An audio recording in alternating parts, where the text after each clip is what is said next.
They thought I was just the new maid, invisible, disposable, someone they could step on without consequence. But I was watching, and what I found out about my own family would change everything. My name is Evelyn Hartman. I wasn't born rich, but I built my wealth brick by brick, deal by deal, sacrifice by sacrifice. I remember those first years eating instant noodles for dinner, working until my eyes burned, fighting for clients who didn't even remember my name at the end of the meeting. But I kept going.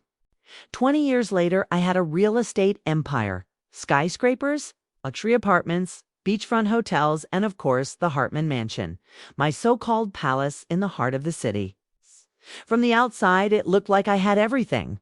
And maybe I did, except for one thing I thought I could never lose: the heart of my family. I started to notice the changes in small ways. A colder tone at the dinner table. An eye roll from my daughter Madison when I asked about her day. My son Eric, becoming obsessed with image and status. My husband, Richard, more interested in his phone than in my words. And my sister-in-law Patricia. Well, Patricia had always been sharp-tongued, but now her words cut deeper. I told myself it was stress, that they still loved me the same way they always had. But then I started hearing things, little comments about how staff should be seen, not heard, about how people need to remember their place. And once, when they didn't know I was standing in the hallway, I heard Madison say too, "Patricia, Mom doesn't get it. The world's changed. Can't just be nice all the time. Nice, as if kindness were a weakness, as if respect had an expiration date." One night, I sat in my study, my sanctuary, with a cup of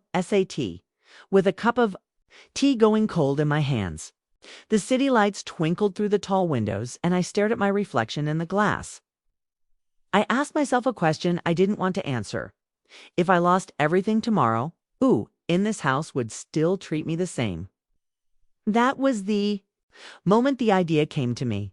It wasn't about revenge, not yet. It was about truth. The next morning, I called my lawyer, Mr. Blake. He'd been with me since the early days, when I was fighting tooth and nail for my first building permit.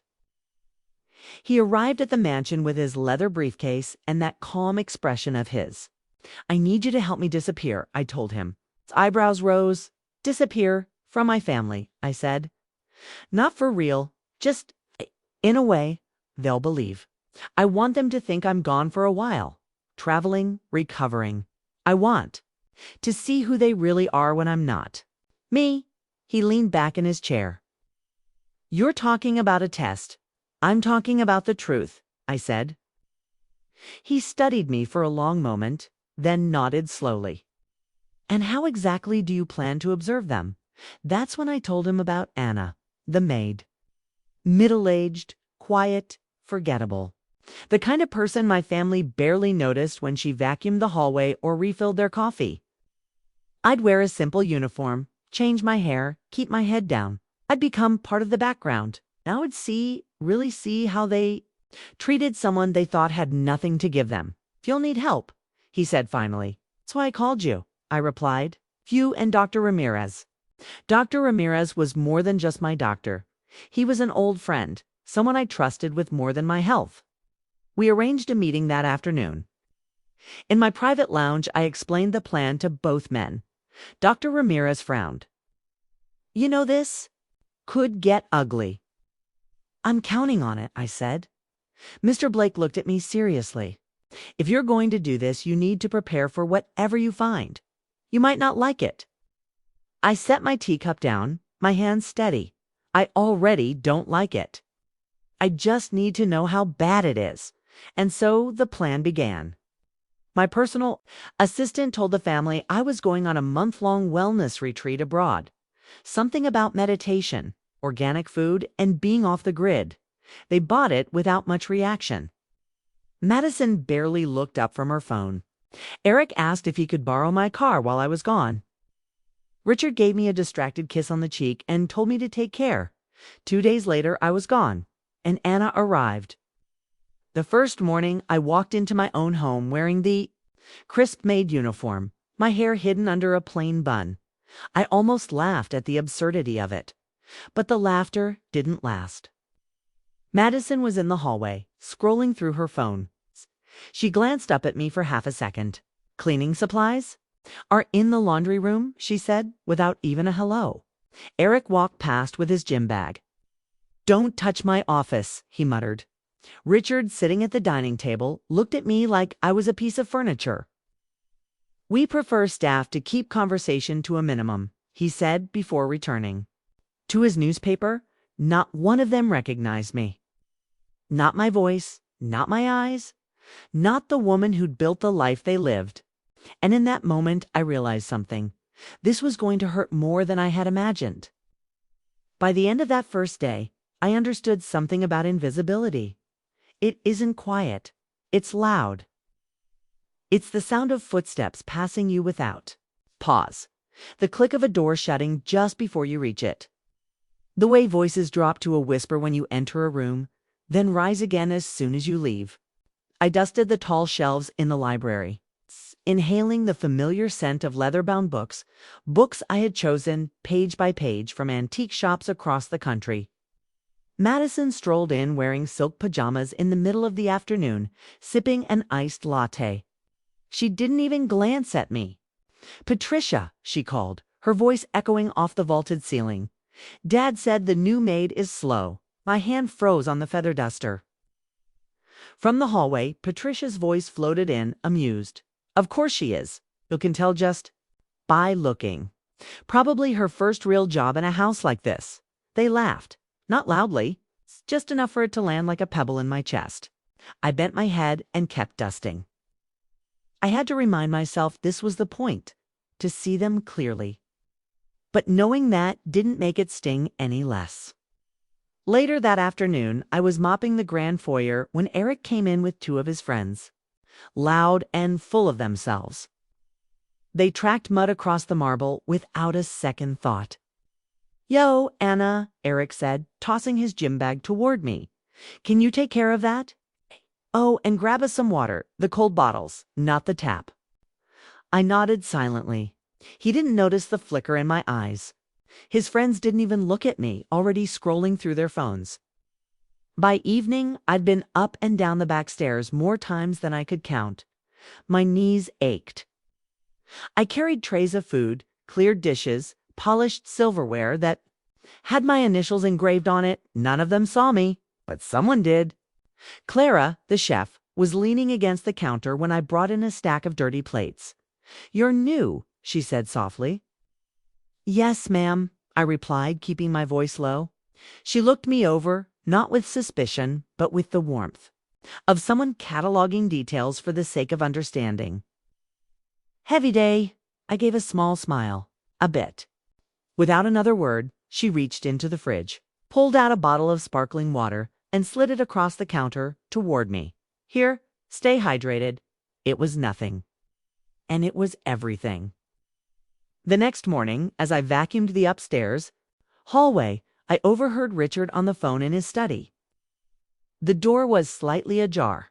"Yes, she's away for a month," he was saying. "No, she didn't leave instructions about that. I'm handling it now." A pause. Then a low chuckle. "Of course, it's better this way. No debates, no long explanations, just decisions." I moved on before I could hear more. My chest was tight. Decisions about what? By noon, Madison had another request. "Anna, I need you to go into the storage room and find my white heels. The Louboutins. They should be in a red box." The storage room was a dust-covered maze of boxes, fabric rolls, and old furniture. I searched for nearly half an hour before finding the shoes on the very top shelf, far above my head. I had to drag a step stool across the room, my fingers trembling as I reached for the box. The stool wobbled. I steadied myself, heart racing. When I brought the heels to Madison, she took them without looking up from her phone. "Finally, took you long enough." She walked away without a thank you. That night, I sat on the narrow bed in the small staff room. They'd assigned me a room. I had personally renovated 2 years ago, so live-in help would have comfortable quarters. Now I was the help. I thought about the early days, when Madison was a teenager and would sit on my bed in the master suite, telling me about her crushes and asking for advice on outfits. Back then, I was her safe place. Now I wasn't even worth eye contact. And yet, in the quiet of that staff room, I felt a strange kind of strength. Every cold shoulder, every careless word was proof I'd made the right decision. The mask was working. Tomorrow, I told myself I'd push a little harder. See what happened if I stepped into spaces they didn't want me in? Because if they were going to fail this test, I needed to know just how badly. The next day started with rain, the kind that soaked through the garden and made the marble floors in the foyer slick. I'd been up since dawn, polishing the silver in the dining room, watching the clouds darken through the tall windows. By mid-morning, the front door swung open and Patricia breezed in, shaking off her umbrella as if she owned the place. Her perfume filled the air, sharp, expensive, a scent I'd chosen for her myself as a birthday gift years ago. She spotted me immediately. "Oh, there you are," she said, as if I'd been late to an appointment I didn't know about.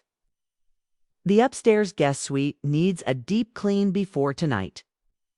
We have important company." I nodded. "Of course, ma'am." Her eyes lingered on me for a beat too long. "And please, wear something less. DRAB. Presentation matters." She walked off before I could respond. The important company arrived that evening. A couple from the local arts council, dressed in tailored clothes and carrying the air of people who enjoyed judging others. I served drinks in the lounge while Richard and Patricia entertained them. At one point, the female guest turned to me. "Could you bring me a glass of Chardonnay? The chilled one. Not too sweet." "Yes, ma'am," I said, turning to leave. Before I'd taken 2 steps, Patricia added, "And be quick about it. She's parched." The woman laughed, not kindly, but in that brittle way people laugh when they're in on a joke you're not supposed to hear. I brought the wine, set it down carefully, and stepped back. As I moved away, I heard Patricia's voice drop. She's new, still learning how things work in a house like this. It wasn't the words, it was the tone. Like I was a child who needed constant correction. Later that night, after the guests had gone, I was clearing empty glasses from the lounge when Luis appeared at the door. He was holding a bundle of damp roses, their petals heavy from the rain. "Thought these might be worth saving," he said. I smiled, my first real smile in days. "They're beautiful." He set them on the counter, shaking the water from his hands. "You work too hard," he said, not accusing, just observing. "Comes with the job," I replied. Luis looked at me for a long moment. "Some jobs are worth the work. Others, not so much." Then he left, his boots leaving faint prints on the tile. The following afternoon, Madison was hosting what she called a casual brunch, which somehow required an entire catered spread, custom floral arrangements, and hours of preparation. I was carrying a tray of croissants into the sunroom when she stopped me. "Anna, that's the wrong platter," she said sharply. "The gold one, not the silver." "Do I have to explain everything?" I turned back to switch the tray, keeping my face neutral. In the corner of the room, her friend Lila was lounging on a chaise, watching the exchange with a smirk. As I passed, Lila whispered, just loud enough for me to hear, "She's slow. But I guess you get what you pay for." My hand tightened on the tray, but I kept walking. Half an hour later, Madison sent me back to the kitchen for more juice. When I returned, I found her in the middle of a story, her voice carrying over the soft music. And then Dad said he was glad Mom's finally taking time for herself. Honestly, she needed it. Things run smoother without her micromanaging. There was polite laughter from the group. I stood in the doorway for a second. Too long, the glass pitcher heavy in my hands. Then I stepped forward, refilled their glasses, and left without a word. Back in the kitchen, Clara was plating a salad. She glanced at me, her brow furrowed. "You okay?" Fine, I lied. She didn't push, but as I turned to go, she slid a warm muffin onto a napkin and handed it to me. Eat something. Need your strength.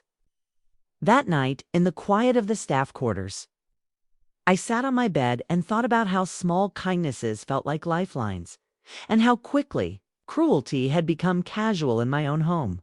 I told myself it was just the beginning. This was how they acted now. I needed to see what happened when pressure, real pressure, started to build. And I had an idea of how to make that happen. It started on a Thursday afternoon, the kind of day when the air in the mansion felt heavier than usual. I'd been dusting the picture frames along the grand staircase, each one capturing moments from a life I had built. Vacations in Italy, ribbon-cutting ceremonies for new developments, charity events where my smile was as polished as the pearls around my neck. In one photo, Madison was no more than 7, clinging to my leg. Her hair in messy braids I'd done myself because she didn't trust anyone else to do it right. I paused there longer than I meant to, my fingers tracing the edge of the frame. She used to see me. The sound of heels clicking against marble snapped me back. Patricia was coming down the hallway, speaking into her phone. Yes, I'll be ready for tonight, she said, her voice dripping with that theatrical enthusiasm she used for social events. As she passed, she gave me a glance that was more inspection than greeting. Then her gaze darted to my hands, which were still on the frame. Careful, she said curtly. Those are expensive. She kept walking. I went back to dusting. Not 10 minutes later, I heard Madison's voice from the top of the stairs. Anna, could you come up here? For a second, when I reached the landing, she was standing outside her bedroom with Patricia at her side. Both had their arms folded, their expressions just shy of hostile. We're missing something, Madison said. Patricia stepped forward, her tone sharp. A diamond bracelet. Family piece. It was right here on the dresser this morning. I haven't been in your room, I said evenly. We'll see, Patricia replied. House policy, everyone's things get checked when something goes missing. House policy? I almost laughed. There had never been such a rule in this house. But I followed them inside without a word. Patricia made a show of opening drawers and peering under cushions. Madison watched me the entire time, her gaze cool and appraising. Finally, Patricia walked over to the linen basket in the corner, the one I'd emptied just yesterday. She reached in and her hand emerged, holding a small velvet-covered box. She opened it slowly, as if savoring the moment. Inside, the bracelet glittered under the light. Patricia gasped in mock shock. Well, what do we have here? Madison's eyes narrowed. Anna, do you have an explanation? I kept my voice calm. I've never seen that bracelet before. Patricia turned to Madison. Told you. You can tell about people like this. No respect for other people's property. Before Madison could respond, another voice cut in. That's interesting. We all turned. Clara was standing in the doorway, her apron dusted with flour, her expression unreadable. I was in here yesterday delivering fresh towels, she said, stepping inside. And I saw Patricia. With that very bracelet in her hand, she walked toward the storage room, not this basket. Patricia let out a sharp laugh. Really? Clara, that's the story you're going with. Clara's gaze didn't waver. It's not a story. It's what I saw. Madison shifted uncomfortably. Maybe we should just drop it. Patricia snapped her head toward her. Oh, wait. Can't just let things like this slide. It sets a precedent. A precedent for what? Clara asked, her voice like steel. For framing people, Patricia's face flushed. You're out of line, and you're out of excuses, Clara shot back. The tension in the room thickened until it felt like the air itself was holding its breath. Finally, Madison sighed, rubbing her temples. All right, let's just forget this happened. The bracelet's here, no harm done. Patricia slipped it back into its box with exaggerated care. For now, she said under her breath. I didn't thank Clara. In that moment, I couldn't. My role as Anna required me to keep my gratitude silent. But as I left the room carrying the linen basket, our eyes met for the briefest second. Hers said, "I see you. I believe you." Back in the staff quarters, I sat on the edge of the bed, my hands gripping the basket like it was the only thing tethering me to the floor. The truth of what had just happened sank in. Patricia hadn't just wanted to embarrass me, she'd wanted to brand me as untrustworthy in front of Madison. It was a dangerous move. And it meant she was willing to play dirty. I told myself I could handle it, but deep down, I knew this was just the opening shot. The real battle hadn't even begun. The day after the bracelet incident, the air in the mansion felt different. It wasn't just the tension, though, that was there. Thick enough to taste, it was the way Patricia's eyes followed me now, like a cat waiting for the perfect moment to pounce. I was in the front garden sweeping wet leaves from the marble steps when Luis appeared, carrying a bundle of fresh-cut hydrangeas. The morning sun was low, streaking gold through the mist. "You've got that look," he said, leaning on the handle of his pruning shears. "What look?" I asked, still sweeping. "The look of someone who just swallowed something bitter." He studied me for a moment. "Aprecia again?" I gave a small, almost invisible nod. Luis sighed, running a hand through his hair. "She's got a way of testing people. But she's not as smart as she thinks." I arched a brow. Meaning some of us keep our eyes open," he said simply. Then he handed me one of the hydrangeas. It brightens the day. It was such a small gesture, but in that moment, it felt like armor. By late morning, I was called inside by Madison. She was in the living room with two of her friends, lounging on the white sofa I'd imported from Italy. Their manicured hands cradled lattes, their laughter sharp and edged. "Anna," Madison said, glancing up at me, "the downstairs powder room is a mess. Someone must have spilled makeup powder everywhere. Could you clean it up? And, actually before that, can you wash my car?" I froze for half a second. "Your car?" "Yes," she said, as if it were the most obvious request in the world. "It's filthy, parked out back. The usual staff is busy, so—" She gestured toward me with a flick of her fingers. "You can handle it, right?" This wasn't part of my job description. Not that I had an official one as Anna. But I kept my expression neutral, of course. When I stepped outside, I saw the car, her white convertible streaked with mud from last night's rain. The hose was coiled in the corner of the driveway. I rolled up my sleeves, knowing every second of this was being watched from one of the upstairs windows. The water was cold, splashing up my arms as I scrubbed the wheel wells. My knees ached on the concrete, could feel the eyes on me. Not just Madison's, but her friends, probably taking photos to share later with captions about the help. Halfway through, Luis appeared again, carrying a bag of soil over his shoulder. He stopped, watching me work. "That's not your job," he said quietly. "Apparently it is today," I replied, my tone flat. He stepped closer, lowering his voice even more. "You don't have to prove yourself to people who've already decided who you are."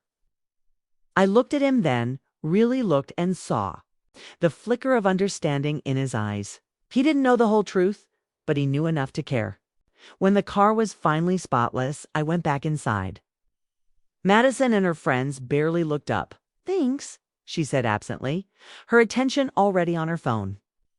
That evening, I overheard her talking to someone in the kitchen. It's kind of fun, you know?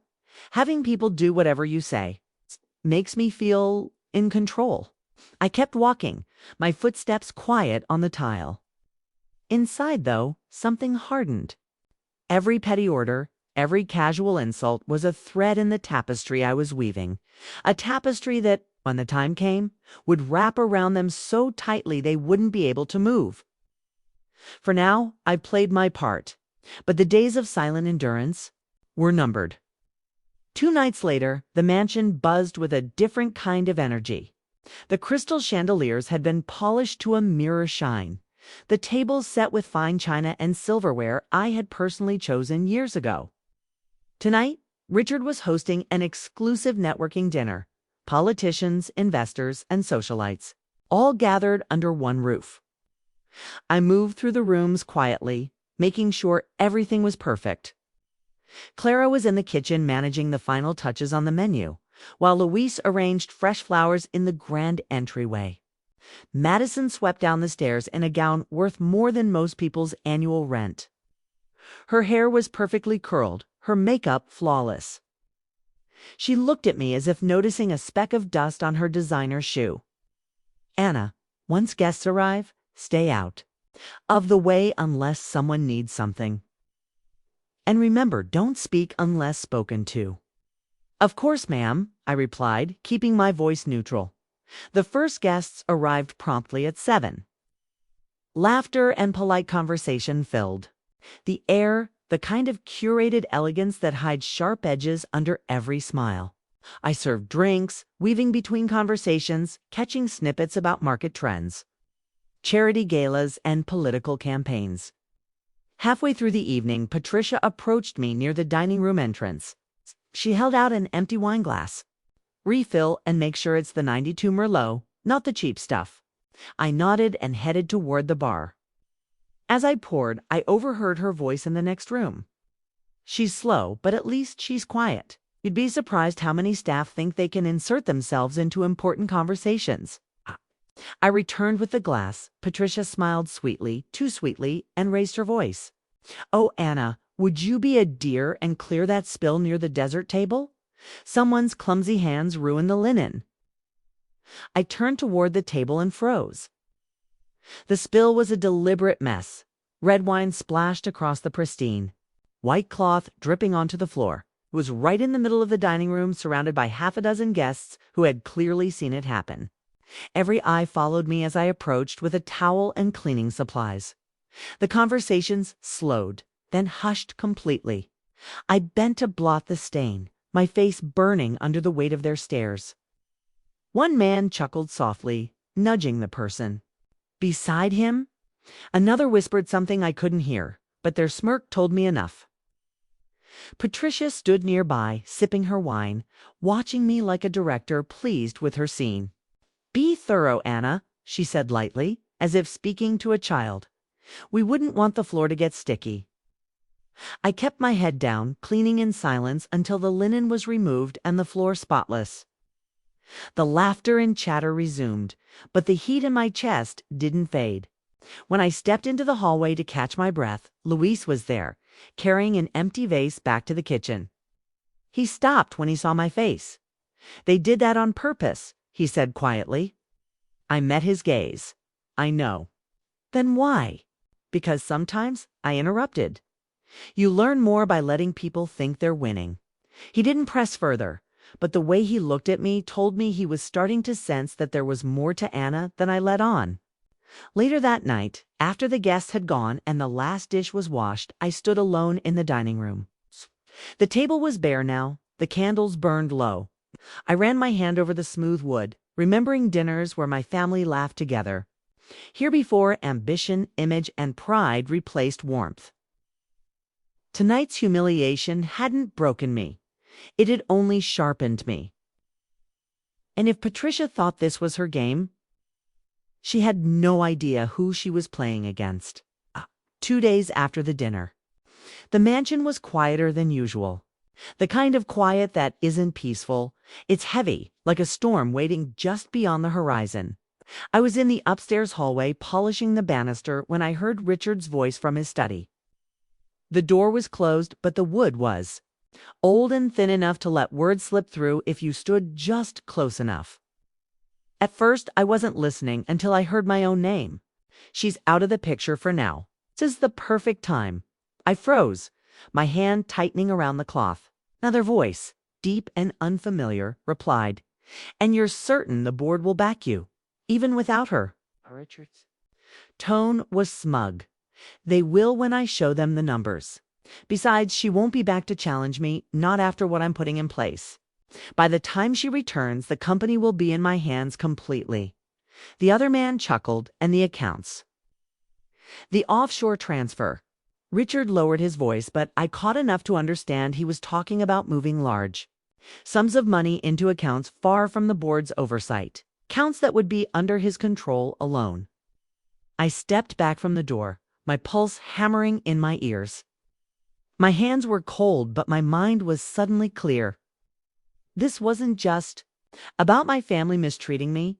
This was about dismantling everything I had built, piece by piece, while I wasn't there to defend it. As I turned to leave, a floorboard creaked under my foot. I froze, holding my breath. The voices in the study went silent. Then Richard called out sharply, "Who's there?" I forced my tone into something meek. "Just Anna, sir. I was dusting." A pause. Then his voice, smoother now. "Be careful with the floors. They're older than you." I walked away, my steps measured, even though every muscle in my body wanted to run. In the kitchen, Clara noticed my face the moment I entered. "You look like you've seen a ghost," she said.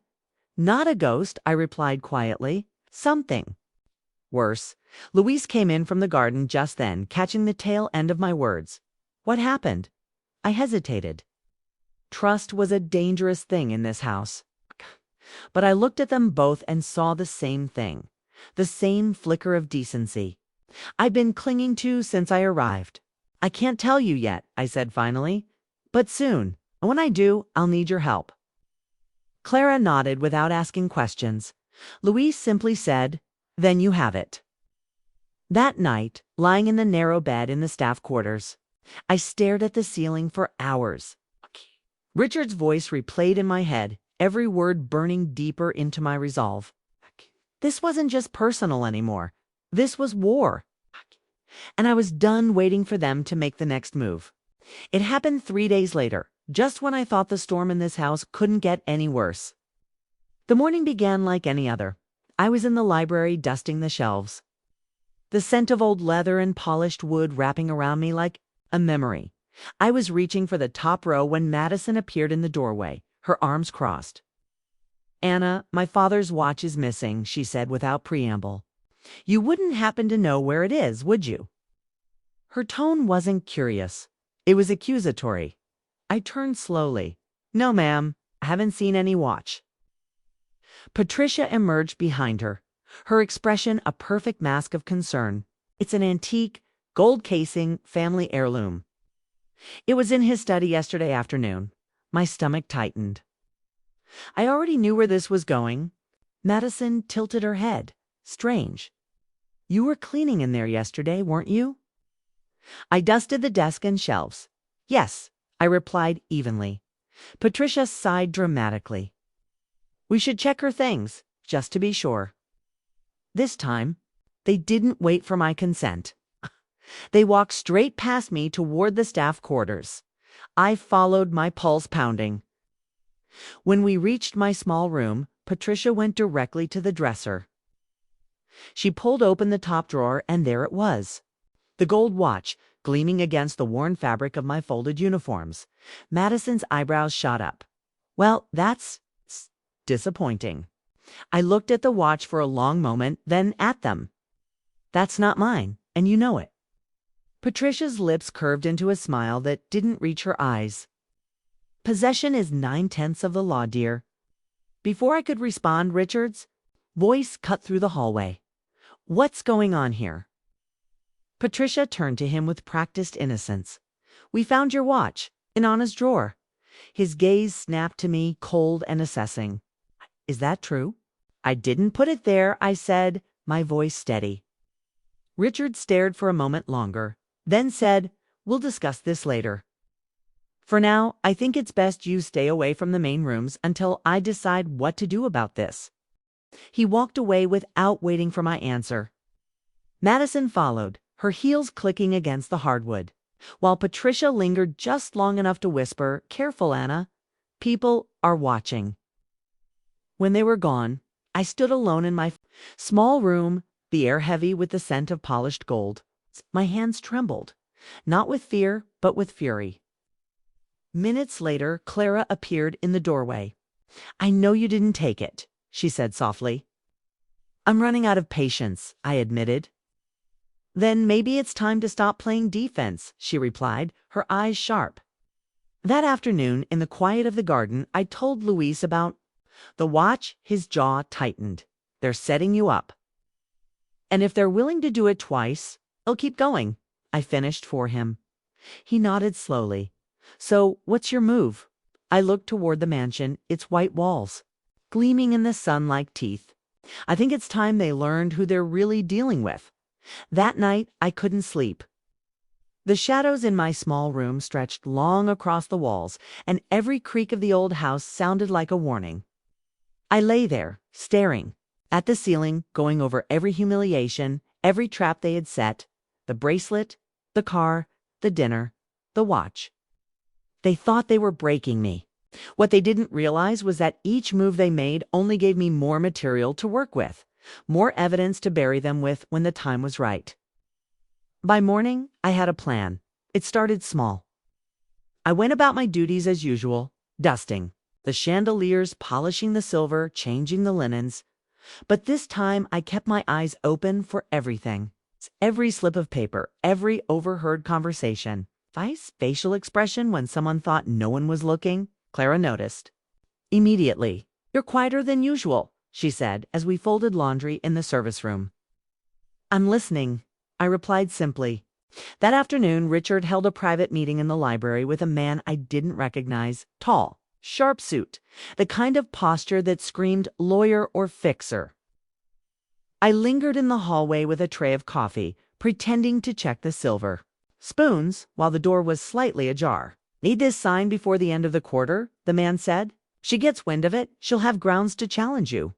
She won't, Richard said firmly. She's out of the picture.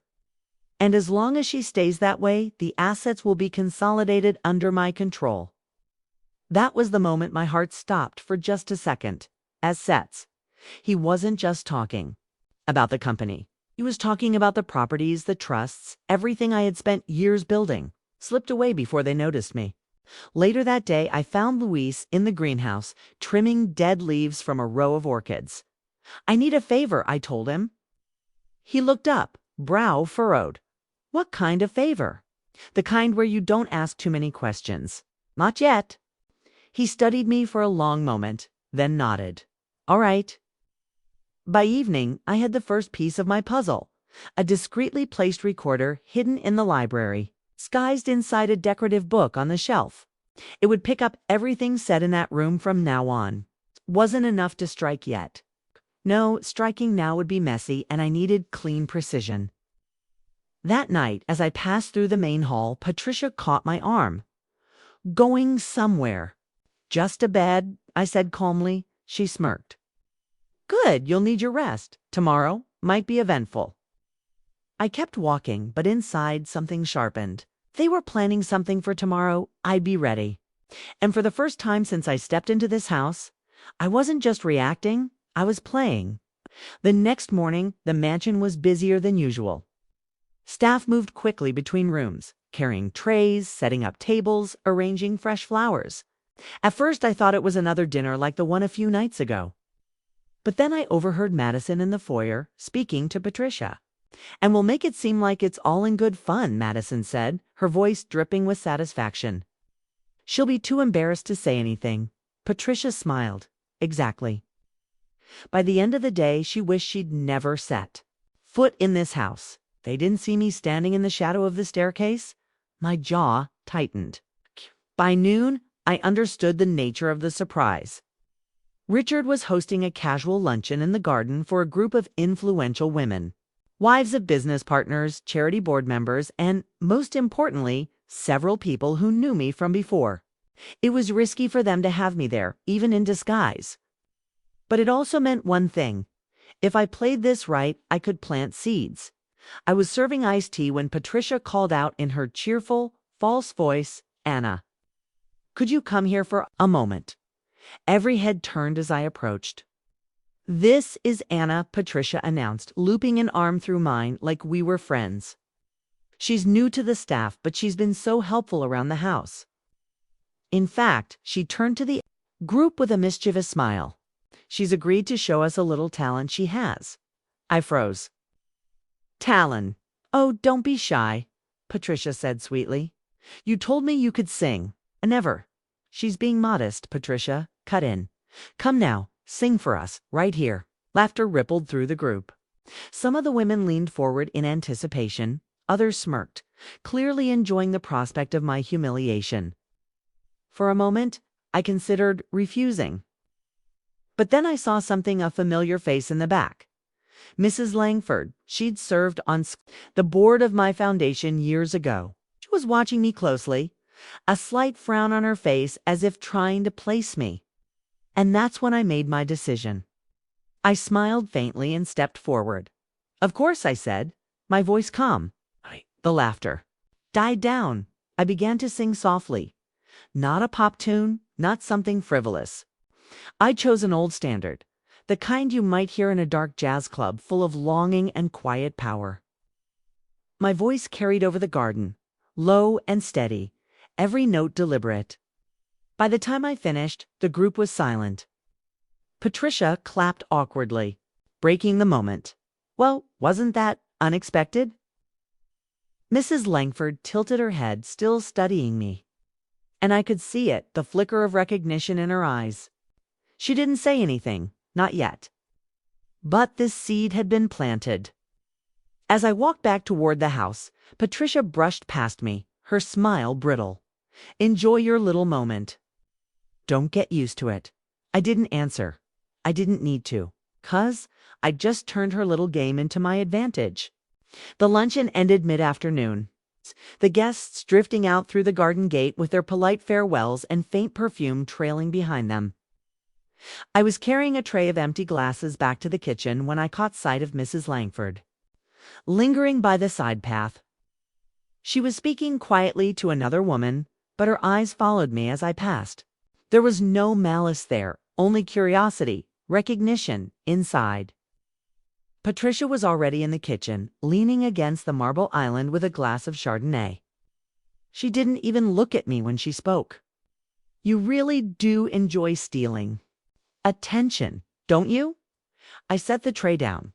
I was only doing what you asked. Patricia's gaze snapped to mine, cold and sharp. Don't get clever with me, Anna. You think those women were impressed? They weren't. They were being polite. That's what people with class do when they're forced to watch something awkward. She took a slow sip of wine, her eyes never leaving mine. Stay in your place, or I'll make sure you regret it. I didn't answer. Silence can be more dangerous than words, and I saw the irritation flicker across her face before she turned and left. Clara waited until Patricia was gone before stepping closer. She's rattled, she murmured. I know, I said softly. Good. Just be careful. When people like her feel cornered, they lash out. That evening, while clearing the library, I found a folded piece of paper tucked between two books on the lower shelf. It wasn't there before. I opened it. The handwriting was elegant, deliberate. I don't know why you're here under another name, but I remember you. Meet me tomorrow at 3 p.m. in the West Garden. Come alone. It wasn't signed, but I didn't need it to be. Mrs. Langford. My pulse quickened. This was dangerous. Meeting her could expose everything too soon, but it could also be exactly the opportunity I needed. Later that night, as I lay in bed, I thought about all the risks. If Patricia or Richard suspected I was speaking with someone outside the household, they could destroy my chance at a clean reveal. But the alternative, staying silent and waiting for their next move, felt even more dangerous now. I decided tomorrow I would meet her, and if she could be an ally, then the balance of power in this house might finally begin to shift.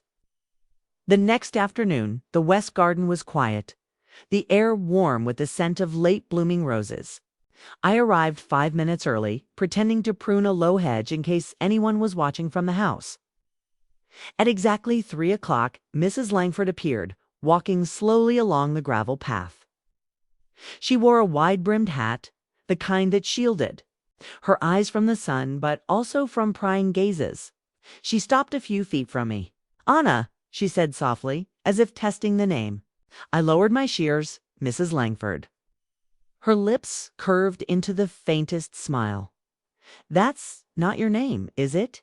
I didn't answer, but I didn't look away either. "Kay, knew it the moment you sang," she continued. "It's the way you carried yourself, the control in your voice. It was the same as the day you gave that speech at the foundation gala. Everyone said you had a presence, and they were right." I felt my chest tighten. "If you know who I am, you also know I'm here for a reason." She nodded. "And I'm guessing it's not voluntary." I hesitated, then said, "Richard is moving assets. Offshore, he's planning to take everything." Her eyes narrowed, sharp with understanding. "That explains the sudden push to close certain accounts. My husband mentioned odd behavior at the board meetings, but Richard kept insisting everything was fine." "I need proof," I said. "Solid enough to make the board act before it's too late." Mrs. Langford glanced toward the house, then stepped closer. "I might be able to help with that. But if I do, you'll owe me the truth. All of it." I weighed my options. Telling her the full story now could be dangerous, but holding back might cost me her support. "Not here," I said finally. "It's not safe." She seemed to respect that. "Then take this."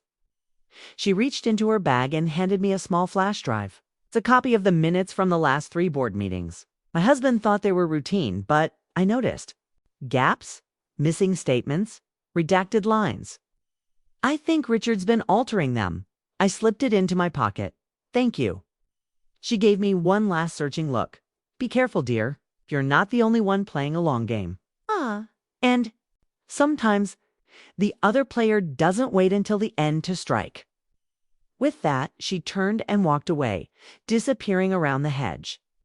I stood there for a moment, the weight of the flash drive heavy in my pocket. This was the first real weapon I'd had since stepping foot in this house. Now I just had to use it without letting them know I had it. By the next morning, something in the house felt off. Patricia's voice was sweeter than usual. Her footsteps quieter, her questions casual on the surface, but sharp underneath. I'd seen this before in boardrooms, in negotiations, in rivalries masked as friendships. It was the predator's stillness before the pounce. At breakfast, she strolled into the kitchen where Clara and I were preparing coffee. "Anna, darling, you've been so busy lately," she said lightly. "Always moving about, always in some corner of the house. What on earth do you do with all that?" "Energy. I keep the rooms tidy," I said, keeping my tone neutral. She hummed, pouring herself a cup. "And yesterday, in the West Garden," Clara's hand froze. "On the coffee pot, I didn't blink, trimming the hedge." Patricia smiled faintly. "Of course. Must have been quite the hedge you were out there a while." She left the kitchen without another word, but I could feel the trap closing. She knew something, or at least suspected enough to start probing. Later that afternoon, she summoned me to the front parlor. A delicate tea set was arranged on the low table, and beside it a jewelry box sat open. Inside was a necklace, diamond, elegant, and unmistakably expensive. "I'll need you to deliver this to the jeweler in town," Patricia said. "Tell him to have it cleaned and return before dinner." "Yes, ma'am." It's placed the necklace in a small velvet pouch and handed it to me. "Oh, and Anna." "Yes." Her eyes locked on mine, cold and deliberate. "Don't lose it." I knew then that this wasn't just an errand. This was bait. On my way to town, I kept my grip on the pouch tight, my mind running through possibilities. What if someone was already waiting to intercept me? What if Patricia had arranged for it to be found in my belongings again, just like the watch? When I arrived at the jeweler's, I stayed near the counter while the clerk took the necklace to the back. Minutes later, he returned, frowning. "Slightly strange. This isn't on the cleaning schedule. Mrs. Langford's name is, but not Patricia's." My pulse skipped. "Then could you please make a note that I brought it in today, at her request?" He hesitated, then nodded, scribbling it down and stamping the slip with the store's seal. I slipped the paper into my pocket before leaving. By the time I returned to the mansion, Patricia was in the parlor again, sipping tea. She glanced at the pouch in my hand and smiled. "All taken care of?" "Yes," I said, setting it gently on the table. She studied me for a long moment, as if trying to decide whether her trap had sprung. Then she said, "Good girl," and dismissed me. I walked out with my face calm, but inside I knew this was only the first move. Patricia was circling closer, and sooner or later she'd make a mistake. 2 days later, Patricia announced she was hosting a small evening gathering in the main hall. "Just family and a few close friends," she said casually at breakfast, but I knew better. Nothing in this house was ever just anything. By late afternoon, the staff were rushing to set up tables, light candles, and polish silverware. Clara caught me in the pantry, lowering her voice. "She's planning something. I can feel it." "So can I said. When the guests began to arrive, I kept to the background, serving drinks and clearing plates. But halfway through the evening, Patricia's voice rang out over the low hum of conversation. "Everyone, may I have your attention?" she said, standing by the grand piano. "I'm afraid something rather unfortunate has happened." The room quieted. She held up a delicate diamond bracelet. "This belonged to my mother. I keep it in a locked drawer. But tonight, I found it missing." My stomach dropped. "And where did I find it?" She paused dramatically, her gaze sweeping the room before landing on me. "In the pocket of our dear Anna's apron?" A murmur went through the guests. Several turned to stare. Patricia gestured toward me. "Anna, darling, perhaps you'd like to explain." I stepped forward slowly, my mind racing. They were expecting me to stammer, to deny, to look guilty. But instead, I reached into my apron, pocket pulled out the bracelet, and held up a folded piece of paper with it. "I'd be happy to explain," I said. "This note was in the pocket with it." I handed it to Richard, who looked confused as he unfolded it and read aloud. "Found this in the garden earlier. Must have been dropped. Thought you'd want it back." Anna, a ripple of whispers went through the room. Patricia's smile froze. "That's ridiculous. Perhaps the jeweler could confirm my honesty." I interrupted smoothly. "When I delivered your necklace last week, I asked for a receipt with his seal. It's in my quarters if anyone would like to see it." Now all eyes were on her. Mrs. Langford, standing near the back, raised an eyebrow. "It seems she's quite thorough." Patricia's fingers tightened around the bracelet. "This must be a misunderstanding." "Of course," I said softly, stepping back. "I wouldn't want anyone to think otherwise." The tension in the room shifted. Patricia had meant to humiliate me publicly, but instead she'd come away looking petty and reckless. As I returned to the kitchen, Clara brushed past me, whispering, "That was brilliant." But inside, I wasn't celebrating. Because if Patricia was willing to try something this bold in front of witnesses, it meant she was getting desperate. And desperation could make her dangerous. The morning after the failed bracelet stunt, the mansion felt different. The air was thick with a silence that wasn't peace. It was strategy. Patricia barely looked at me at breakfast, but her restraint felt more dangerous than her insults. She wasn't retreating. She was regrouping. By mid-morning, the changes began. Clara was reassigned to work exclusively on the East Wing, far from where I usually cleaned. Luis was told to spend his shifts maintaining the outer grounds instead of the main garden. It was subtle but deliberate. They were cutting my lines of communication. At lunch, Richard appeared in the kitchen. His presence there was unusual, enough to make the staff freeze mid-task. He set a folder on the counter in front of me. "These are invoices from last month," he said. "Check them for discrepancies." I frowned. "Not the bookkeeper. You are now," he replied, his voice flat. "Patricia says you're very thorough. Let's see if that's true." When I opened the folder later in my quarters, I found the trap hidden among routine expenses were a handful of maintenance fees to offshore accounts. If I flagged them, it would expose that I'd been looking too closely at his finances. If I ignored them, I'd be complicit. They were forcing me to either step into their game openly or bury my head in the sand. That night, while carrying fresh linens upstairs, I overheard voices in the study. "She's more slippery than you said," Richard muttered. "She's dangerous," Patricia replied. "And she's not just a maid. I don't know how, but she's hiding something. I'm going to find it." There was a pause. Then Richard's voice dropped lower. "Do it quickly, before she finds us first." I slipped away before they could notice me. In my room, I sat on the edge of the bed, the folder of invoices beside me.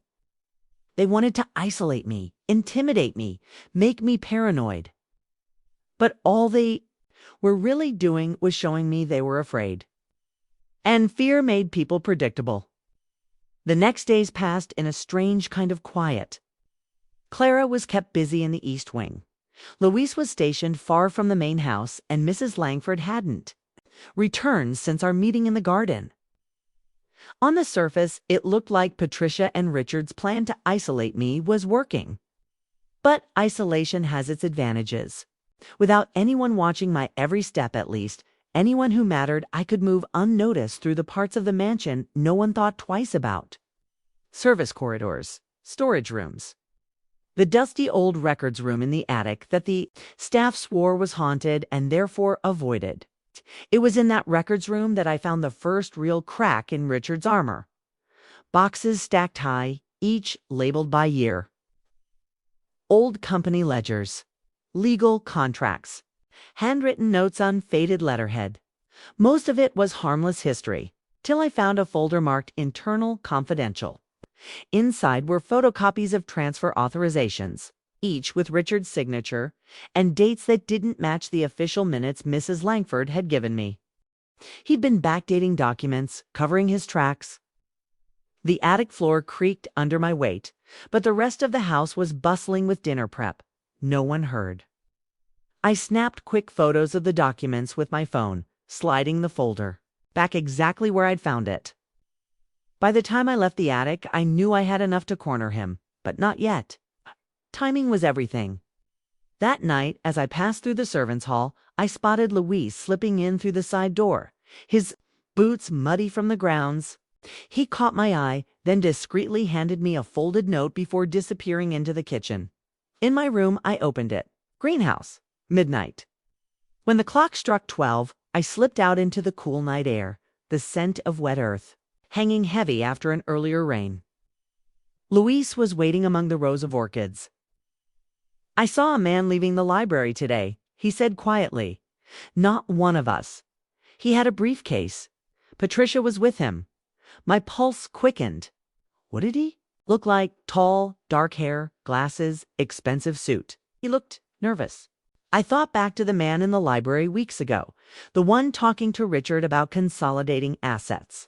Patricia was meeting with someone like that in secret. It meant they were moving faster than I'd guessed. Louise glanced toward the house. "I don't know what you're planning, Evelyn, but if you're going to move, you should do it soon." I nodded, tucking the thought away. They thought they'd trapped me in silence. But really, they'd just given me the shadows to work in. 3 days later, the entire atmosphere in the mansion shifted. It wasn't just tense, it was hurried. Documents moved in and out of the study at all hours. Couriers arrived and left within minutes, never lingering for tea or a polite conversation.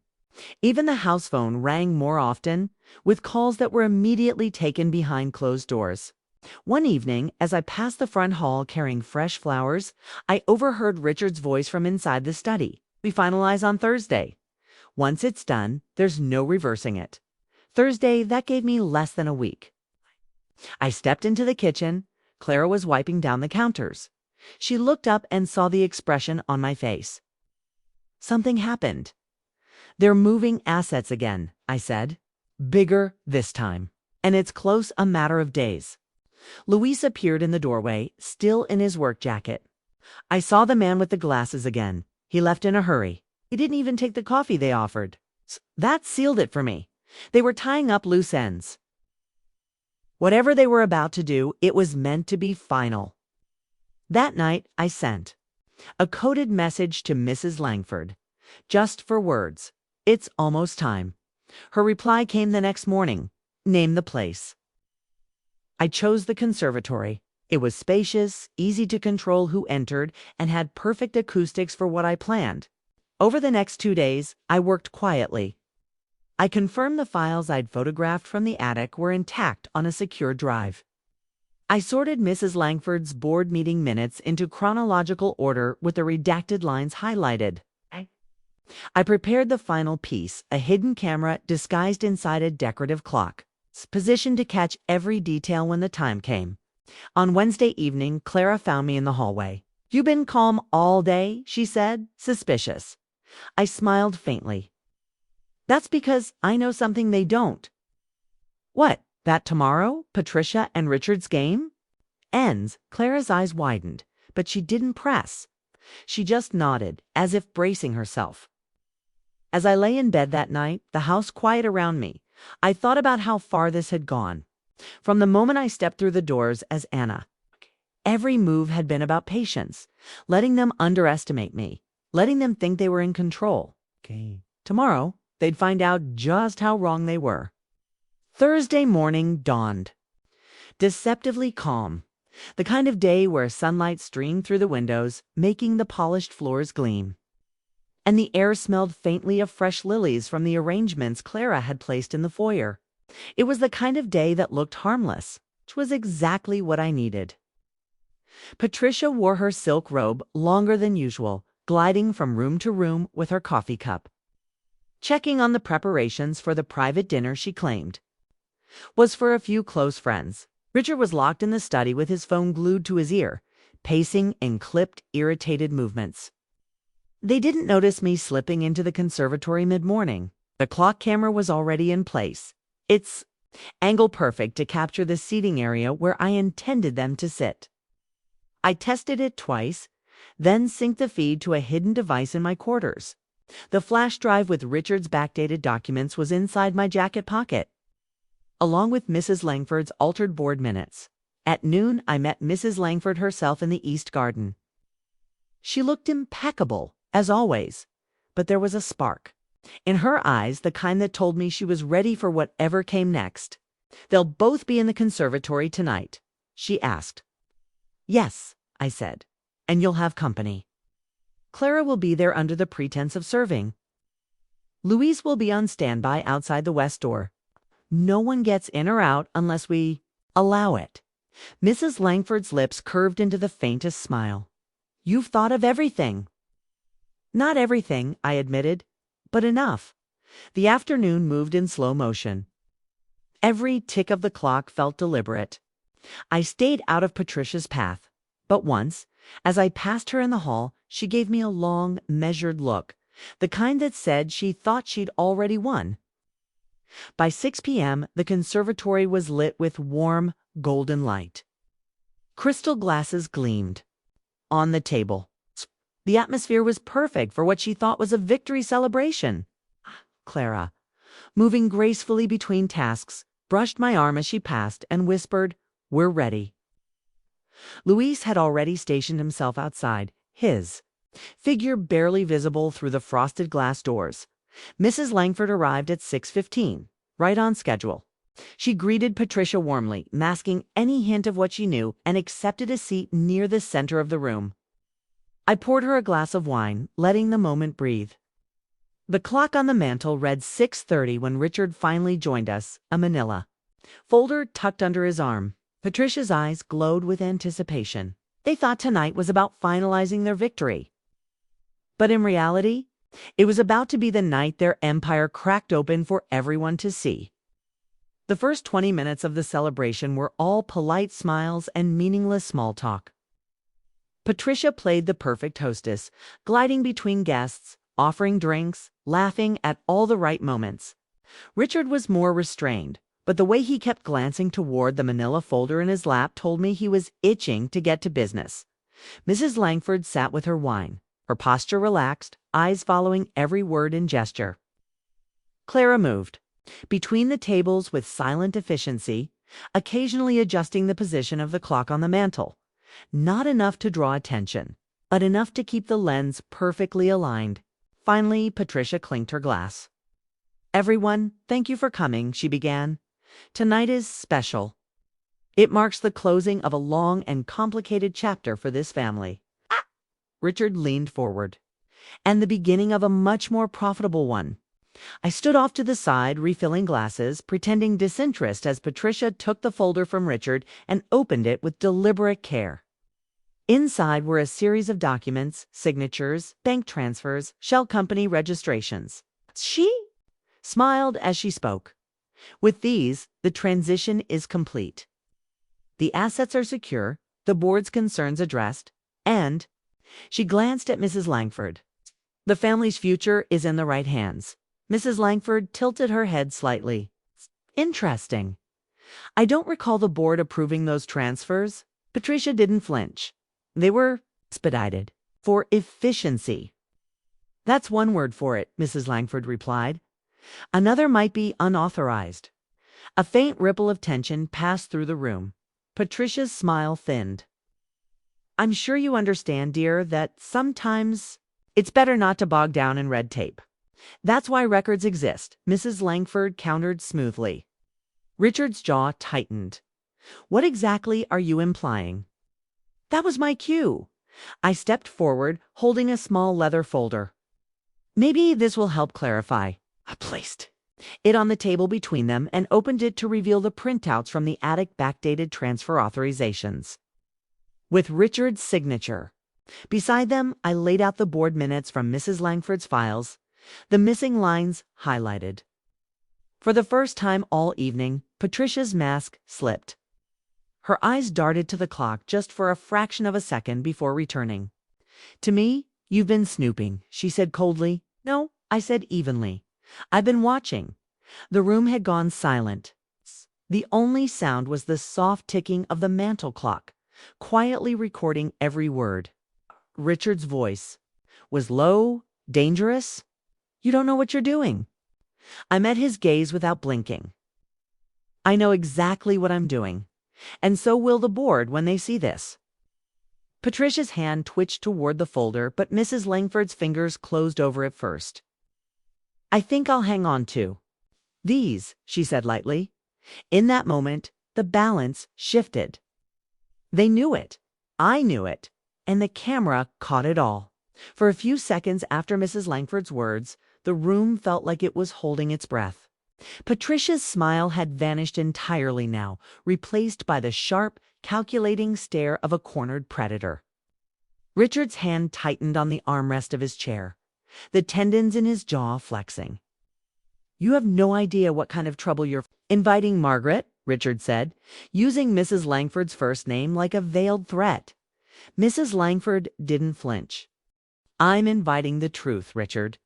If that's trouble for you, perhaps you should ask yourself why." Patricia's gaze slid to me, venomous but oddly calm. "Do you think this little performance will change anything? The board knows where their loyalty lies." "That's the beauty of evidence," I replied. "It doesn't care about loyalty, only facts." She leaned back in her chair, almost lazy. And if those facts were to disappear? That was when Clara stepped forward from the far corner of the room, holding a silver tray as if she were about to serve tea. "You mean the copies Evelyn made?" she asked sweetly. "Or the encrypted version sent to multiple emails? Or perhaps the one Mrs. Langford has in her purse right now?" Patricia's eyes flickered. Richard's lips pressed into a hard line. They knew they'd underestimated us. Richard rose slowly, straightening his jacket. "You're making a mistake," he said, addressing me directly. "You think you're in control now, but you've just made enemies you can't begin to handle." I stepped closer, lowering my voice so only the two of them could hear. "Maybe, but at least I know exactly who my enemies are. Behind me, the clock ticked steadily, capturing the tension like an invisible witness. Luis appeared in the doorway, blocking the only easy exit. His presence was casual on the surface, but the set of his shoulders told everyone in the room that nothing, and no one would be leaving without permission. Patricia stood abruptly. "We're done here." No, Mrs. Langford said firmly, her voice cutting through the room. We're just getting started. Tomorrow morning, the board will meet. And this time, they'll have the full picture.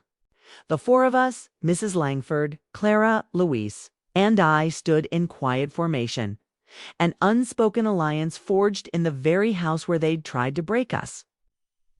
Richard and Patricia walked out together, their silence heavier than any, shouted. Threat. But I knew this wasn't over. It was the beginning of their unraveling. And for the first time since stepping foot in that house, I felt the tide turn fully in our favor. The boardroom was on the top floor of Langford Enterprises' downtown headquarters, a sleek, glass-walled space with a view of the city skyline. The morning sun streamed in, bright and unforgiving, illuminating every polished surface. I arrived with Mrs. Langford, Clara, and Louise precisely 10 minutes before the meeting. Patricia and Richard were already there, dressed in their sharpest suits, their expressions perfectly neutral. They had come prepared for a fight. One by one, the board members filed in, murmuring polite greetings but carrying the kind of wary energy that told me word of last night had already begun to spread. When the meeting was called to order, Patricia took the floor first. Ladies and gentlemen, she began smoothly. There have been misunderstandings, documents taken out of context, allegations made without a full appreciation of the complexities involved. Richard stepped in seamlessly. The recent asset transfers were necessary to protect this company's interests. Red tape and slow approvals would have cost us millions. Our decisions weren't only justified, they were vital. Some heads nodded, but others remained still. Mrs. Langford rose from her seat, her presence commanding instant silence. You speak of necessity, Patricia, but you forget that necessity doesn't excuse deception. She opened her folder and began sliding papers across the table, the same ones I'd gathered from the attic. The backdated authorizations, the altered board minutes. These aren't my words. They're your signatures, your edits. Your decisions made in the shadows. Patricia didn't even glance at the documents. Fabrications. That was when I stepped forward, placing a small black device in the center of the table. I pressed a button and the boardroom filled with voices. Patricia's voice, Richard's voice, clear as day, captured from the conservatory clock camera. The transition is complete. The assets are secure. The board's concerns addressed. Sometimes it's better not to bog down in red tape. If those facts were to disappear, every incriminating sentence echoed in the air. No one spoke. No one moved. When the recording ended, the silence was deafening. Finally, one board member, a man who'd been on the fence all morning, turned to Patricia. Is there anything you'd like to say that could possibly explain this? Patricia's lips parted, but no words came. Richard's jaw tightened, his gaze fixed on the table. Mrs. Langford straightened her jacket. Then I moved for an immediate vote of no confidence. The vote was swift. Patricia and Richard were out. As the gavel came down, I felt the weight of months of calculated moves, silent endurance, and quiet resistance finally lifting from my shoulders. But even as relief washed over me, I knew this victory came with a cost. They wouldn't disappear quietly. People like Patricia and Richard never did. Still, for now, the boardroom was ours. We left the boardroom together, the echo of the gavel still ringing in my ears. The hallway outside felt brighter, freer, as if even the air had shifted. Mrs. Langford walked at the front, her chin held high, a quiet satisfaction in her posture. Clara stayed close to my side, her smile small but genuine. Louise followed a step behind, watchful as always. We didn't speak until we were outside the building. The city noises filled the space between us, the honk of traffic, the hum of voices, the rush of wind between skyscrapers. For the first time in months, I could breathe without feeling like someone was pressing a weight into my chest. You did it? Clara said quietly, almost as if saying it too loudly might jinx it. We did it, I thought. But I only nodded. Mrs. Langford glanced at me. The board will stabilize now. But I doubt Patricia and Richard will take this as the end. She's right, Luis said, his eyes scanning the street. They're not the type to walk away. They'll regroup. And when they do, they'll come for me, I finished. We stopped at a small cafe a few blocks from the headquarters' neutral ground. Over steaming mugs of coffee, we spoke. In low voices, going over what might happen next. Mrs. Langford promised to keep me informed of any moves on the corporate side. Clara would stay alert inside the mansion. Luis would keep watch on the grounds and surrounding streets. It was a plan. Not perfect, but enough to keep the shadows at bay, for now. As the afternoon light began to fade, we parted ways. I returned to the mansion earlier than I wanted, but it was important to maintain appearances. The staff greeted me with cautious smiles, their eyes curious but silent. They'd heard something had happened. In my room, I placed the encrypted copies of the evidence in a secure lockbox, tucking it deep inside my suitcase. My hands were steady, but my mind wouldn't stop turning. At dinner, Patricia and Richard's seats at the head of the table were empty. The absence was almost louder than their presence had ever been. But as I climbed the stairs to my quarters that night, I noticed something on my door, a single white envelope unmarked. Inside was one sentence, written in perfect, looping script. Enjoy your victory. It won't last. I stared at the words, the paper trembling slightly between my fingers. They were still here, watching, waiting, and the real game might have just begun. The days following the boardroom coup were deceptively calm. Patricia and Richard vanished from the mansion entirely, leaving behind only whispers and speculation. Among the staff, some said they'd gone abroad. Others claimed they were hiding out at a private estate 2 hours away. But I knew better. They weren't hiding. They were planning. The first sign came 3 nights later. Clara found me in the kitchen after dinner, her face pale. "Evelyn, someone's been asking questions about you." My pulse quickened. "Who? A man in a dark sedan?" He pulled up near the back gate while I was taking out the trash. "He wanted to know how long you've worked here, where you came from, if you have family in the city. He offered me money for answers." I felt a cold knot form in my stomach. "Did you tell him anything?" Clara shook her head firmly. "Of course not." "But, Evelyn, he knew your real last name." That night, sleep didn't come easily. I lay awake listening to the wind against the windows, replaying every possible move they could be making.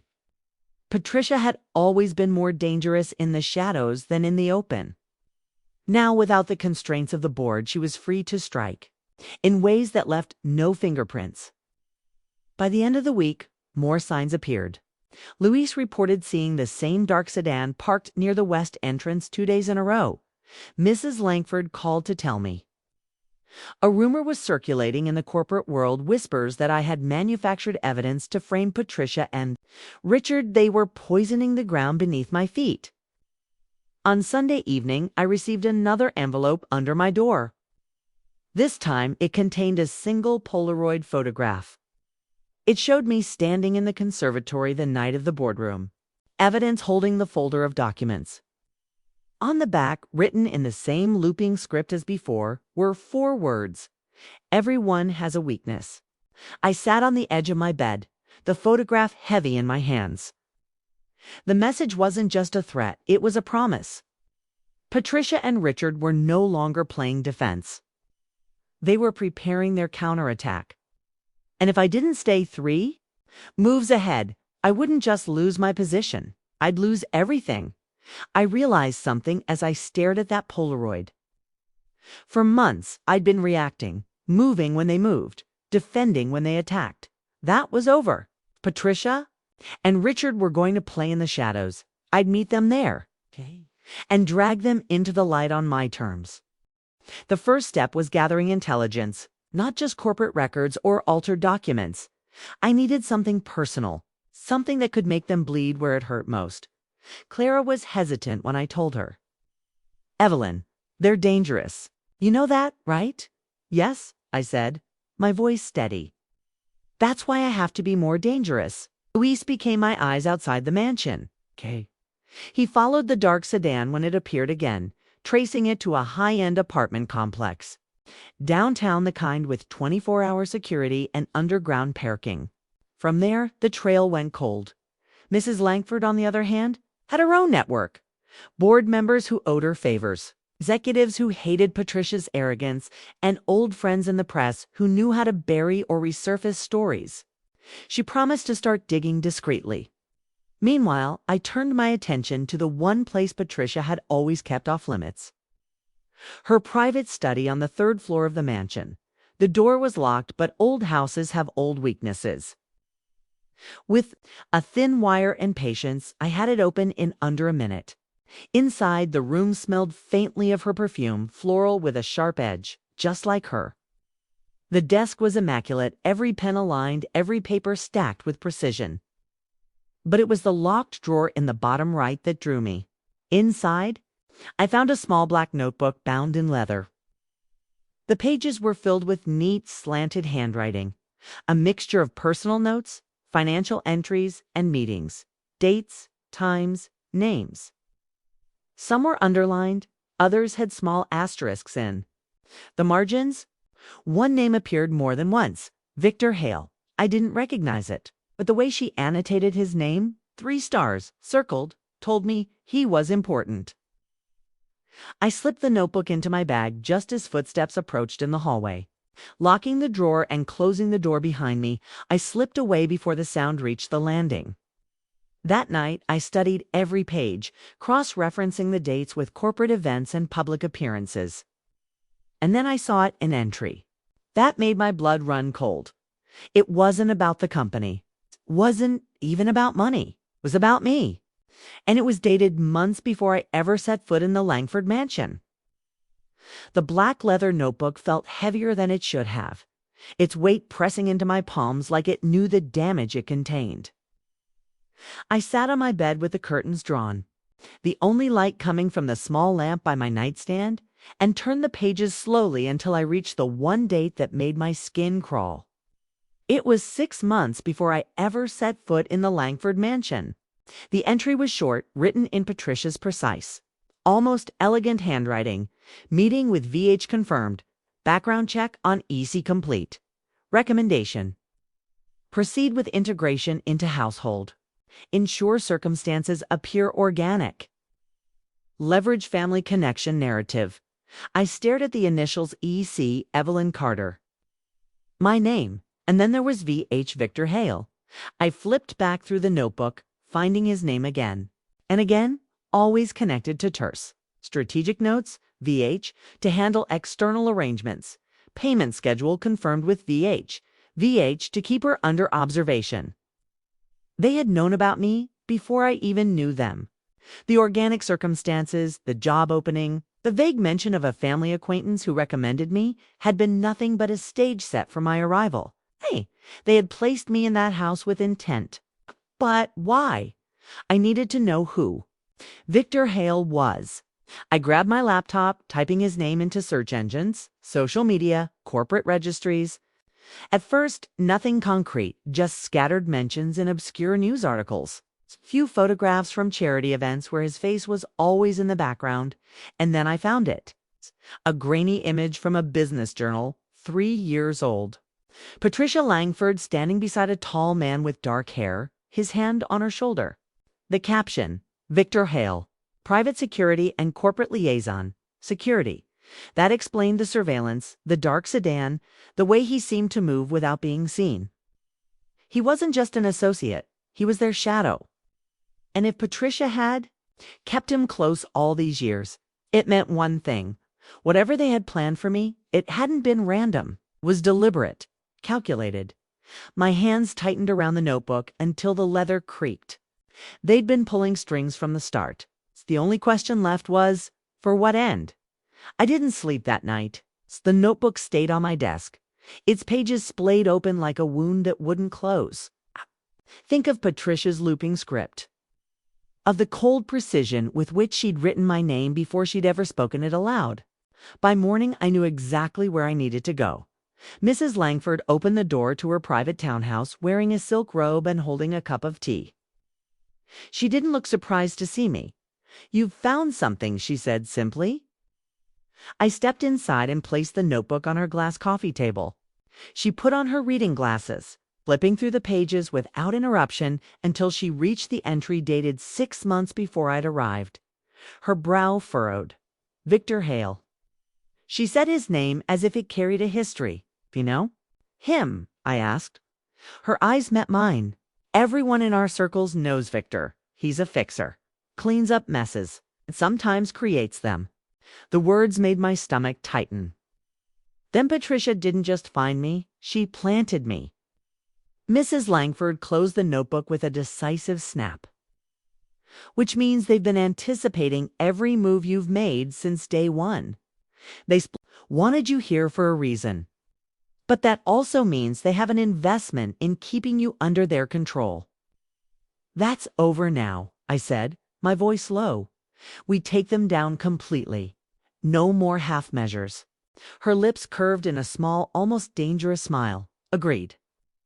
But to remove them entirely, we'll need more than what we had in the boardroom. We'll need something that ruins them outside these walls, too."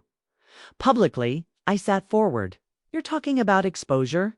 "Not just exposure, humiliation. The kind you can't buy your way out of. We'll use the notebook, but we'll also dig into every one of these names and dates. If Hale was involved, there will be records, payments, communications, things. Even Patricia can't erase. And if they try to strike first..." Mrs. Langford leaned back in her chair. "Then we make sure they strike into open air. If we control the narrative before they move, they can't spin it without looking desperate." We spent the next 3 hours crafting a plan. Clara would quietly search the mansion for anything tying Victor Hale directly to Patricia's finances. Luis would shadow Hale if he appeared again. Mrs. Langford would activate her media contacts, priming them with hints of a Langford family scandal without revealing specifics. By the time I left her townhouse, the winter sky was fading into a pale gold.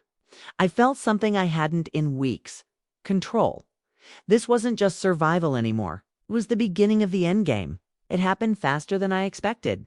3 days after finalizing our plan, Clara burst into my room early in the morning, her phone clutched tightly in her hand. "Evelyn, you need to see this." The headline glared from the screen. "Langford Household Scandal Insider Accused." Of fraud and manipulation beneath it was my photo, one taken without my knowledge, accompanied by a carefully crafted article claiming I had infiltrated the Langford mansion under false pretenses. The piece accused me of fabricating documents to discredit Patricia and Richard in a calculated power grab. It was brutal. And it was everywhere. News aggregators, gossip blogs, even financial commentary sites were running the same narrative. Each quoted an unnamed family source. I didn't need to guess who. By midday, the mansion felt different. The staff avoided eye contact. Conversations stopped when I entered a room. Even Luis, steady as ever, admitted he'd overheard 2 gardeners speculating about whether I'd be arrested. Patricia and Richard didn't bother hiding their satisfaction. That evening, they returned to the mansion as if nothing had happened, their footsteps echoing on the marble floor. Patricia found me in the library, holding the morning paper. "It's quite the headlines, aren't they?" she said, her tone light, almost conversational. "You've been busy," I replied. Richard stepped in beside her. "We didn't have to work hard. People believe what they want to believe, and right now, they want to believe you're the villain." Patricia tilted her head, studying me like I was an insect under glass. "You could make this easier on yourself, Evelyn. Leave quietly, disappear. I might even convince the press, too. Soften the edges of your story." For a moment, I considered saying nothing, letting them think they'd won. But instead, I smiled. "It's funny you mention stories, Patricia. Because tomorrow, yours will be on the front page." Her expression flickered just for an instant before she laughed. "You don't have the reach for that." "Maybe not," I said, stepping past them toward the door. But Mrs. Langford does. I didn't look back, but I could feel the tension shift behind me. They weren't laughing anymore. That night, I called Mrs. Langford. It's time. I told her we'd go public tomorrow. By dawn, the wheels were already turning. Mrs. Langford's media contacts had been briefed. Clara had scanned and encrypted every relevant page from Patricia's black notebook, and Louise had delivered photographs linking Victor Hale to discreet cash withdrawals and offshore transfers under Patricia's name. At 8 a.m. sharp, the first wave hit. A respected financial news outlet published an exclusive investigative piece, Inside the Langford Scandal, Secret Payments, Corporate Espionage, and a Hidden Agenda. Unlike Patricia's smear campaign, this one was supported by hard evidence, copies of handwritten notes, verified bank records, time-stamped surveillance stills. The article laid out a damning timeline from Patricia's initial meetings, with Victor Hale months before my arrival, to the manipulation of corporate decisions for personal gain, to the calculated effort to discredit me once I uncovered their schemes. By noon, the story had been picked up nationwide. It was no longer just business news, it was a media storm. Morning talk shows dissected the details. Legal analysts speculated on criminal charges, and social media exploded with hashtags calling for Patricia and Richard's arrest. Inside the mansion, the atmosphere was suffocating. Staff huddled around, phones whispering. The air felt charged, like a thunderstorm was seconds away from breaking. Patricia and Richard barricaded themselves in her study, making frantic phone calls. I could hear snatches of conversation through the closed door. Words like attorneys, damage control, freeze accounts. By late afternoon, the second wave hit. A leaked audio file, courtesy of Louise, who had planted a small R recorder during one of their heated strategy sessions, was released online. In it, Patricia's voice was unmistakable. I don't care what we have to fabricate as long as she's ruined. The public reaction was swift and merciless. Whatever doubt remained evaporated. Patricia Langford and Richard Hale were finished. Mrs. Langford arrived at the mansion just as the sun was setting. She stepped out of her car with the poise of someone who had already won. "Pack your things," she told Patricia in the entry hall, her tone cold. "You're leaving. Tonight? And if you think about contesting it, remember, the world is watching." Richard's glare could have cut glass, but he said nothing. For the first time since I'd met them, Patricia and Richard looked small. And as they walked out the door, surrounded by flashing cameras and shouted questions, I felt the air in the mansion shift lighter, freer, no longer charged with quiet menace. But the victory, as sweet as it was, carried a weight. I knew I'd have to decide what came next. The night they left, the mansion was unnervingly quiet. No clipped footsteps in the hallways, no sharp voices cutting through the air, no undercurrent of dread that had hung in every room like a stale perfume. I walked through the corridors slowly, almost afraid to disturb the stillness. The portraits on the walls seemed to watch me differently now, less as an intruder, more as a keeper of a story they'd been forced to witness. In my room, I opened the window and let the cool night air in. For the first time since I'd stepped into this house, I wasn't looking over my shoulder. The danger was gone. But so, in a strange way, was the version of me who had arrived here. Months ago, thought about that woman, cautious, unsure, hoping she could carve out a place without drawing too much attention. She hadn't known that she'd been placed here like a piece in someone else's game. She hadn't known the cost of survival. Now I did. Power isn't loud. It isn't always in the corner office or at the head of the table. Sometimes it's quiet, patient, waiting for the right moment to act. And when you have it, you don't need to shout. You just move the pieces until the board belongs to you. Mrs. Langford visited me a week later. We sat in the garden, the last leaves of autumn drifting around us. "You handled yourself well," she said. "I survived," I replied, That's more than most would have done. But surviving and living are not the same thing. The choice is yours now. I knew what she meant. The mansion was mine to stay in if I wished, but so is the open world beyond its gates. Freedom wasn't about walls or rooms, it was about deciding where you belonged. That night, I packed a single suitcase. Not because I was running, but because I was ready to step into something new without carrying the weight of every shadow behind me. As I closed the heavy front door for the last time, I glanced back once. The halls were still, bathed in the soft light of the chandeliers. It no longer felt like a prison. It felt like a chapter I had finished writing. And as I walked into the night, the air was sharp and cold against my skin, a reminder that I was still here, still breathing, still capable of writing the rest of my story on my own terms. Whatever came next, it would be mine.